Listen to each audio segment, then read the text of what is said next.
All right. Well, first of all, I would say thank you very much for joining us today. This is my first podcast debut, and I have Huy Nguyen, associate of EXP Realty. Hey This is guys, one of my guests. What? Hello? I just want to say, hey guys, how are you? Okay. Okay. So I just continued with my conversation here with Huy. He's been a realtor for the past 7 years. He is Vietnamese, and he's able to help his client in Houston area. Before his real estate career, he was working the technology sector. His role was a security engineer and support engineer uh, for Hellman Hewlett Pack, Packard. right? Hewlett Hellman Packard. Packard.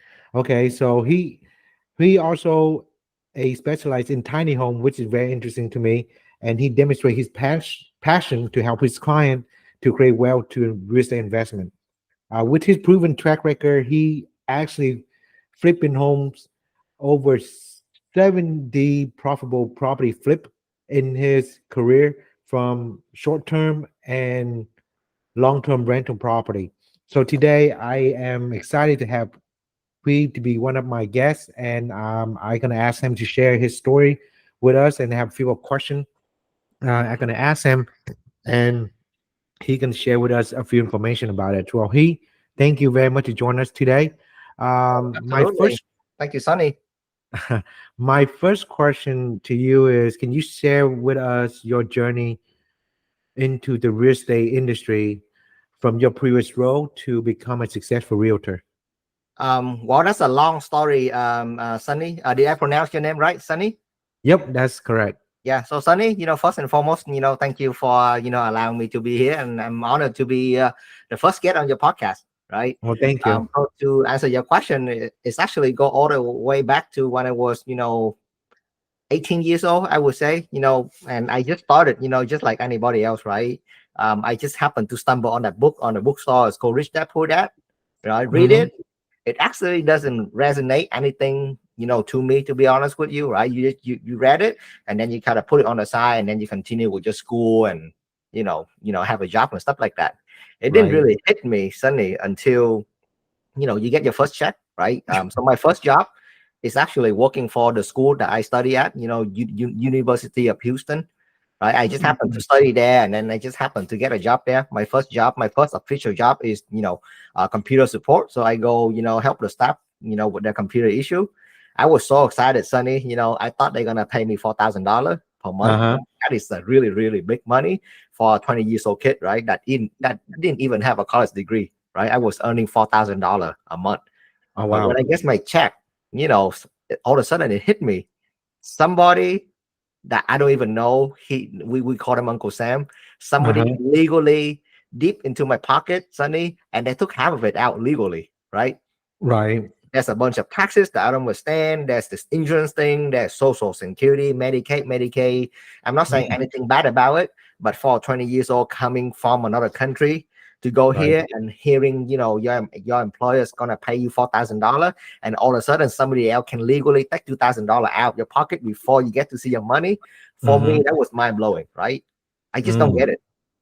Right. For Okay. me, the way I think, I just don't get it. Why I work so hard and then somebody can get half of my paycheck. Right. So that just didn't resonate in my mind. And that's Mhm. when all the information from Rich Dad Poor Dad, right? The book that you read, it started to come back to me. So I come back to the book, I read, and the second time you read it, you learn more, and you're gonna learn about real estate investment, right? Not real estate as a service, but real estate investment, right? How to buy a house, lease it out, have depreciation, so that way you can legally minimize your tax, right? So that's actually started my journey in real estate. So first and foremost, I'm a real estate investor. I start on the investor track first.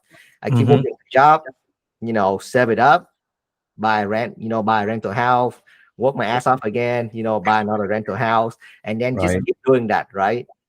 And long story short, right? I worked through that period of U of H, Hewlett Packard, Slumber J. Just keep my head down, save money. When I have enough money, I buy a house, buy another house, buy another house, until I stumble on this opportunity called EXP Realty, right? Mm, And I don't think we're gonna, unless you want me to, we're not gonna go into the revenue share and the stock plan that our company offer. But that, just remember, go back to the book, right? What did Robert Kiyosaki tell us to do? The rich don't work for money. The rich work for equity and cash flow.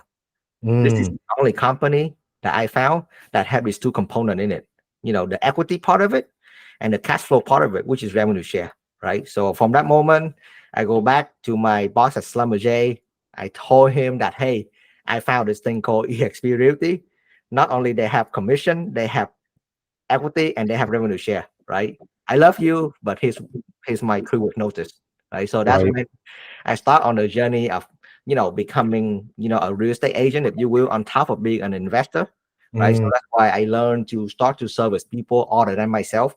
Up until that point, most the people I serve most is myself, right? But from that point, I have to learn how to serve you, serve the other people, becoming a really good real estate agent, if you will, on top of mhm. being an investor. So fast forward until now, 7 years with the company, love every minute of it.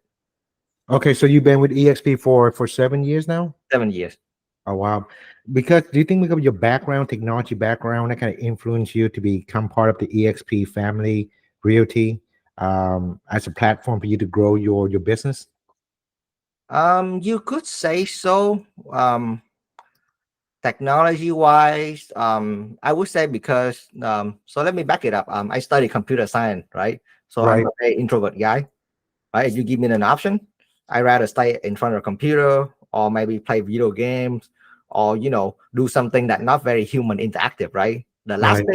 The last place you want to find me is the bar talking to people, right? I'll go to bar for you somewhere. Yeah, that's the worst thing that I can do for myself. It's Right, just right. I can do it. I know the Mm, benefit of it, but it's not me as a person. My personality, mm, right? And I think if you translate that to the real estate industry, like people introvert. I don't know if you introvert or extrovert, but introvert people, we tend to look at the number a lot better, right? So mm, whenever you look at a deal, whenever you look at anything, the first thing I can think of is code, right? And code is just number 0 and 1, right? Real right. estate for me is very simple mathematics, Mm, especially real estate investment. Is the number make sense, right? Stop talking about the couch. Stop talking about the stupid TV. Is the number make sense? What is the tax rate look like? What is the cash flow? Is it gonna, can you make money from it? So that's how I think from real estate.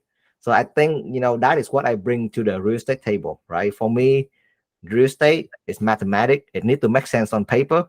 Then you need to pencil out before you even do anything else. I see. I see. So I mean, sound like you have a lot of success. You are very good investor for residential, right? So Yeah.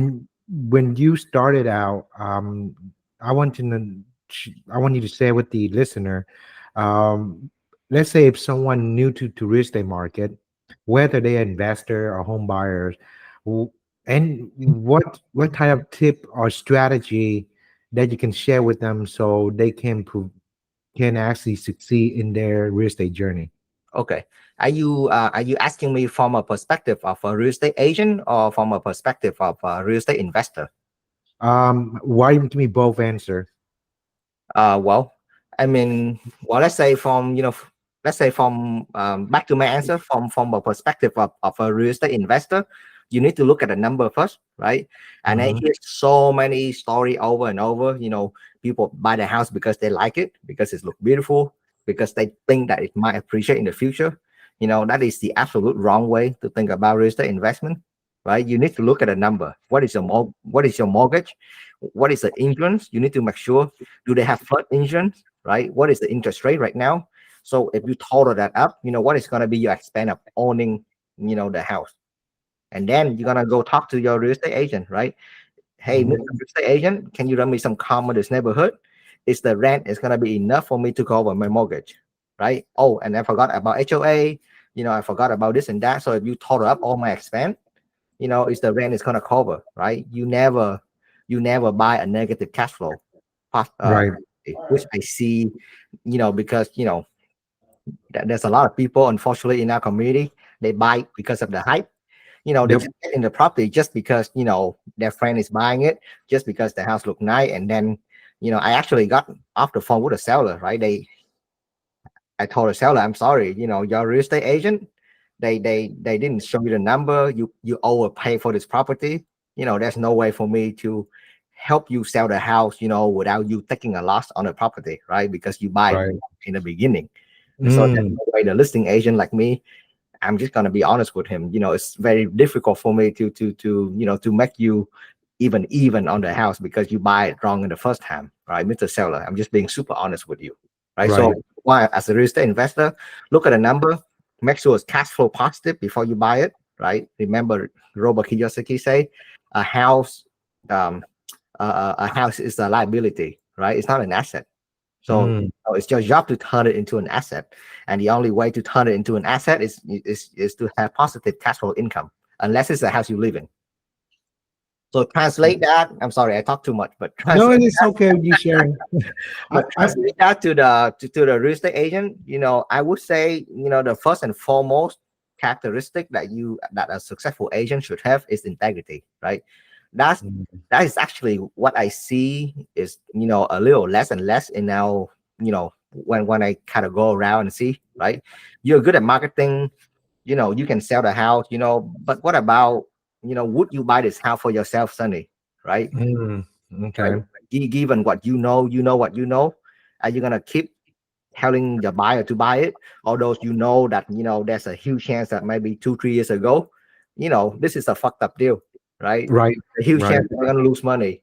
So as from your integrity, are you gonna tell your client to buy this house, or do you have the courage, to put your commission aside and say, hey, Mr. Seller, Mr. Buyer, I love to sell you this house and earn commission on it, but it's a really shitty deal. I think you should wait. I think you should Yeah. put the money in the bank. I think you should do something else rather than investing in real estate right now, right? Right. So do you have the courage to say that? Because I unfortunately I don't see a lot of real estate agents. They have the courage to say that.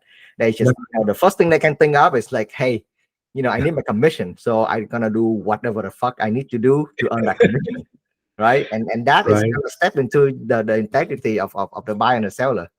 So yeah, be really truthful with your number. That's a saying, number don't lie, people do. I love that. I mean, we with real estate is a lot of agent chase of the commission more than actually care for the client, right? And not always the case. There's some good agent out there really Exactly. care for their client and put the money in the side, like you said, put money in the side, make sure it's a good home for them. If Mhm.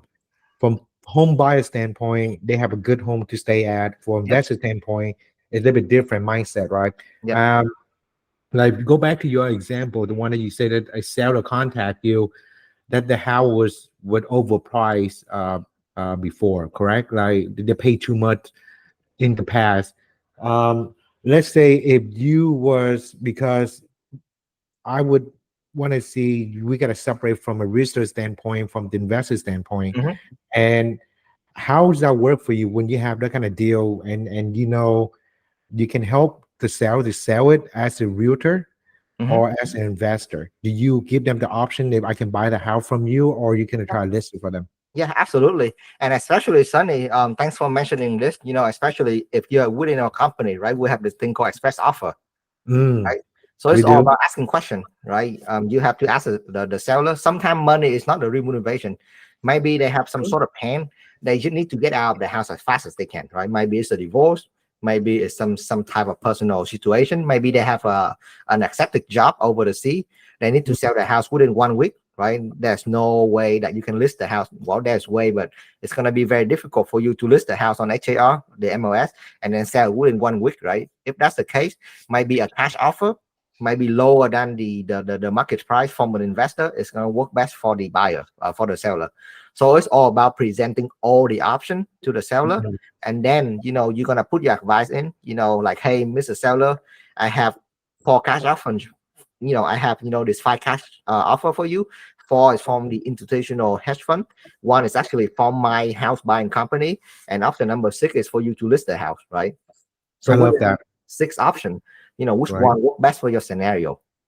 Mm. And I let So the that how you approach your clientele, especially when someone you determine what's their pain level is and you give them different option. We have at exactly. EXP, we have option, we have tool to Mhm. give an offer within 1 week. So I think that's great There you from go. our hedge fund family.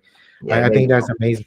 Okay, so I think that from the real estate aspect, from let's say about build your legacy well and your flipping properties. Can you provide how you locate your home to flip? Is there an area you focus on, or is there like Mhm. special thing that you're looking for in a Yeah, home? I have a training. I can send it to you. Yeah, Right? I mean, I mean, I sold house before. I mean, I love residential Yeah. before that, but now I'm more focused on commercial and to listen to you and hear what Thank you. else Thank you. what people Yeah. do in residential side be very interesting. Yeah, so I wasn't kidding. I actually have a training, Sunny. If you don't mind, I can send it to you and your audience, so that way they can have access to my training. But long Okay. story short, it's all about, this is what we call a buy box, right? You Yeah, have to the buy figure out box. what is your buy box is, and Sunny buy box and my buy box and my investor buy box. They're gonna be a little different. Like, let's say for me, for example, I'm gonna look at all the houses that gonna hit the MLS in Mhm. Houston within 40 minutes of my driving, right, of my house, because I don't want to drive Right. anything Yep. further than that. So anything within 40 minutes in my house under 200,000, have a 2-car garage, on slab, have at least 3 bedroom, I'm willing to look at it. I'm willing to make the offer, right? So that's my buy box. Mm, And I share that to you. I share that to the wholesaler. I share that to everybody that I talk to at the networking event. And that is my buy box on the MOS, right? And whenever there's a buy box, there's a property that hit my buy box on the MOS, I'm gonna be the first to get notified. I'm gonna go see it, and then I know how to make offer. So I buy most of my house. I would say half of them is from the internet, is from the MOS, and then the other half is from all the wholesaler that I have relationship with, right? mm. I'm a good buyer. I always have the cash ready. I don't play around. I close really fast. I have a reputation for that in Houston. And the wholesaler, they want to work with a good home buyer, a good investor that doesn't BS around during escrow period, right? So you build that reputation, and eventually you're gonna earn a lot of wholesaler trust. So I mean, work with wholesalers sometimes is can be difficult. You don't know they can do assignment and different things. Oh, I In don't your care. Oh, you I don't don't. care if you do double close, if you're gonna make $50,000 on the house, if you're gonna make $5,000 on the house. I don't care, right? Here's my buy Okay. box. I buy houses, let's say, one of my buy box, right? I buy a houses like that under 180. And then so that way I can, my budget to fix it, let's say it's about 40K, and I'm gonna sell it in the high 200 or low 300. Right. So Sunny, if you bring me a deal and you bought the deal for $100,000, I'm willing to pay you an $80,000 assignment fee, right? Because $80,000 fit my buy box, right?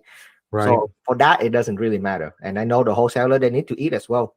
Yep. Some deal they're gonna have a home run, the big assignment fee, and some deal they lose money, right? It's a very tough business.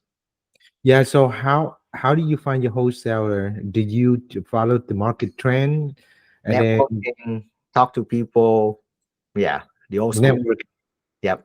Okay, to build connection from there. So I mean, I would say that you would actually observe the market trend on Houston market, right? What particular thing that you're looking for when you study the market trend in Houston?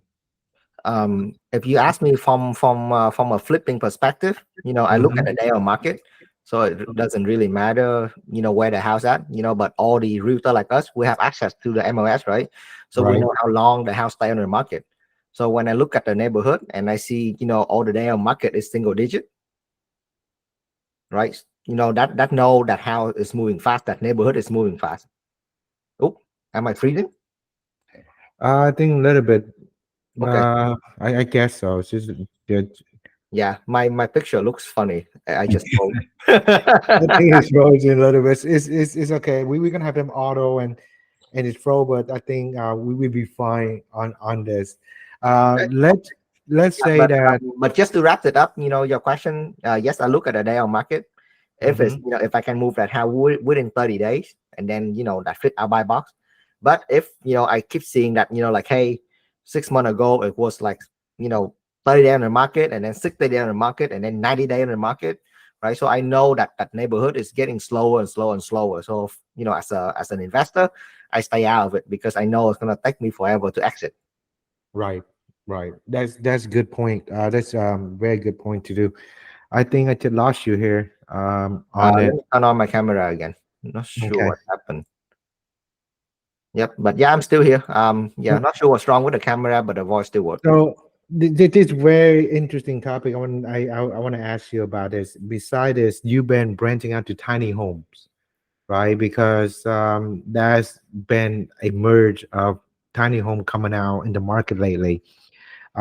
Just want to ask you what the future of investing in particular merchant area like for tiny home in Houston market. Have you explored that and what you see in it?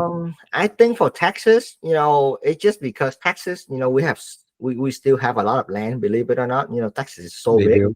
right? Mm-hmm. That so you can just keep expanding and expanding. I see there's a lot of, as far as like the market trend, if you will. I think tiny house they're gonna do well in state like Seattle, California, where the population is dense, right? Mm-hmm. Houston, um, I don't know when people will stop be interested in tiny house, but me honestly, I don't think that's going to be like a huge trend, that move people into tiny houses, right? Because Right. when Right. you go to Texas, you want to stay in big house, right? Right. I just Yeah. happen to use tiny house as a house hacking strategy, right? So let's say, for example, my father-in-law, right? He need a place to stay. He can afford his mortgage, right? Mm-hmm. So instead of moving him, my father-in-law, into my house, I can do better. I can buy him a house in an area outside of the city that have no HOA that I can legally put a tiny house on the back, right? And then Mm-hmm. we make that tiny house look really cute, really nice. And then we Airbnb that tiny house, and then we're gonna use the income from that tiny house to pay for the entire mortgage of the house, right? So I use tiny house as a very simple house hacking strategy, just because I have to, right? I have my mom-in-law, I have my sister-in-law. You got a house, you got a house, you got a house. Everybody got a house, and I don't have to pay for it. So Right. more like Right. a personal strategy, if you will. But I don't see any mega trend of tiny house coming into Texas anytime soon. Okay. Okay. I think that's good because I do see a lot of small house on a lot, right? Yeah, It's a building in like El Paso and to see what your take on that because house price is going up, yeah, as you know, yeah, right? So that would tiny house is coming in because the price 100,000 or $200,000 less, but you have new product, but the square foot is smaller. So exactly. yeah, that's why I want to see what's going on in Houston market because in Dallas, I don't see that happening anytime soon. They are affordable housing. Hmm. So I just want to see in a different perspective of Houston Yeah. area. Yeah, But I it's a think the house good is. thing. Hopefully, we can do something with affordable housing. I do think I do see an issue, but Hmm. as far as the tiny house movement, Texas will be the last state, for her to have tiny house movement. We have so many land and all the Yeah, house. we And if you do. compare, if you compare, the term expensive, Texas is still fairly cheap across all the states. Mm. Okay, well, I have a few more questions just to try to get this thing for you. Let's say, what kind of any mentor or resources that influenced your career that you can share with the audience in your real estate career, mentorship and resources that you can So I share. would say I'm gonna use Tony Robbins on this, right? I think you Tony Robbins fan as well. Your inner circle is super super important, right? The five people, Your inner circle, correct? yeah, Mm, the five people that you hang out with is super super important, and you have to be intentional about it, right? I couldn't get mm, here to where I am today, without intentionally spending time with my sponsor and my mentor, Jeff and Amanda Weisbier, mm. right? So who is that person in your life, right? Just take a look at your professional life, and see who already have what you have. Do you want tiny house? Do you want to flip? Do you want ref share?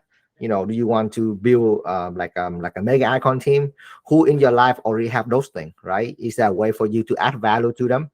Find a way to add value to them, and find a way to stay in their circle. That's how you can get to the next level. I think that's a good positive way mentally to try to add value to people and then Exactly. Always think about adding value to your mentor first before start asking them for stuff like Right. And a lot of people they ask first before they receive, right? which So I is think fine, right? You yeah, have to ask, but do better, right? Provide value first. I'm yeah. telling I you, mean yeah, I have a case. I want to share this story. I mean, it is who you are is who you hang out with, right? And exactly. it's constantly you work on yourself and you're gonna find that right people and then work with. But in our profession, we do gonna run into certain people that take our I get kindness for weakness, Hmm. right? And it does happen. You just have to sort them out. And when you encounter something that in particular you didn't feel good about, how do you handle that situation? Let's say you have an investor that you give it all, right? You share them a lot of information and turn out they don't want to work with you anymore. How do you deal with that? I think stuff like that is gonna happen, Sunny. And unfortunately, we live in, we don't live in a world black and white. Yeah. Stuff like that is gonna happen, but don't let that pull you back, right? I don't know Mm, if you follow Brent Golf, but one of the saying that I follow is that the only thing that the only thing that prevent evil from rising in the world is for good men and women to do nothing, I right? love that. You can That's stay there and nice. do nothing and Right. hold back, or you can just keep out promoting them, out share, out give them, and just overcome them. I know it's gonna sound cheesy, but No, it's overcome that with love. oh, it's just Right? sharing enough to like Yeah, it's just enough, right? just Because overcome that with love. It's super cheesy. I'm not gonna say it again, but yeah, it's do not that. super cheesy. I think that's a great mindset is to give because in real estate, as an agent, we want to give first because that what we a giver to make sure we help our investor, we help our client to get what they want, then we receive a cut on it, Yeah. right? Our commission. But now beyond chasing the commission, that why I want to be on the show from you was investor before and you become a real estate agent. So you pretty much had a investor mentality. So when you started on this journey of real estate investing, is there any particular things that drive you to become the best investor you can be? As far as driving motivation, uh, I would say each people is different. So you have to figure out, if you're internally motivated or Mm, externally motivated. So I'm more like on the externally motivated side of person, right? I okay. Yeah. So let's say, let's say for example, money, right? I can be a little careless, with my $50,000, right? I Right. can, maybe invest it into stupid thing. I might, spend it. Or if I have your $50,000, Sunny, I will make sure, you will get every penny of it back, if not more, if I were to handle your money. So Mm, I'm a little more externally motivated. So the people around me, the whole EXP family, my friend, you guys is actually my motivation, right? I have to be better. So that way the mm, people in my rep share group, they can be better, right? Next year I'm getting on stage, right? I'm gonna be speaking at the Cabo conference. I have to right. do it. I'm freaking out, but I have to do it because of the people in my group. If I don't do it, and then none of the people in my group will do it, right? So as a leader, you have to, do a lot of stuff. But for me, the thing that motivate me is people around me. If I tell you I'm gonna get on stage because of me, yeah, I never gonna do it. But yeah, if I'm gonna For get other on stage people. because of all my leader, because of you, and then I will do it. I think that's really good way to put it. It sounds like you have a very kind heart and you want to be a role model and team leader to help your teams out. That one thing EXP help shape leadership, right? This is what I've been Thank you. noticing EXP. Yep. Let's say before we wrap things up, I have one last question. It's very I think I want to start ending the interview in this kind of sense. Okay. Let's say if you get what you wanted, right? Hmm. You accomplish all your goal, and you only allowed to leave three most important thing in your life that you can give back to society, Hmm. that people can remember you for. Okay. What's that three important lesson you would like to give back to humanity? Okay, three things. Man, I have one thing for you, but three things. Let me think. So number one, dream big, right? You don't serve anybody by dreaming by dreaming small, right? You Mm, do small thing, you dream small, your impact on the world is gonna be very small, right? So yeah. you live once, might as well dream big, right? So that's my mistake. All I want back then, Sunny, I want a car and I want a house and I want a job. That's it, right? That Mm, doesn't serve me, right? I have to be bigger, dream bigger, right? mm, Do it younger, right? The younger you dream bigger, the better it is, right? Don't wait until you like, yeah. 40, 50, and then I want to be big, yeah, you got a long way to go. Yeah. So number one, dream big, start early and then treat people the way you want to be treated. Right. Remember, you asked me about a question, right? Last time I checked, karma is a bitch. So treat people the way you want to be treated. Or it's Oh, gonna come yeah. back and bite you. Always. So one last thing. So one last thing you would like people to remember you by what we brand represent. If you accomplish everything you accomplished in your life, what one important things, one last thing that you want people to remember you for? Mm, I would say integrity, like I say in the beginning. So integrity and I don't know, can I say revenue share? No, of course, integrity. Because I have someone This is ask. the gift. This is the gift that Glenn Stanford, our company CEO gave us, right? We need to do more of it. So Yeah, thank you, Glenn. Thank you, revenue share. Right, I'm gonna pass it to my kid. My kid is gonna have revenue share. I'm good. I'm good. yeah. To take care of your family is the main important thing. Well, hey, thank you very much to get on my first podcast. Is I have fun. I learn a lot about you, and you share some golden nugget in this first show from investor standpoint and what you're looking for and how you start your journey and from coming with nothing, become a engineer, and then you become a very successful realtor with an exp and icon agent and take care of team as a role model. I'm really happy to have you on my first podcast. I appreciate you. Yeah, thank you, Sunny. Well, I wish you luck with your podcast, and I can wait to see more and more episodes of it. You are doing amazing thing. Keep it up, and I All see right, you at NextCon. all right, hang on. Let me stop this. Stop recording.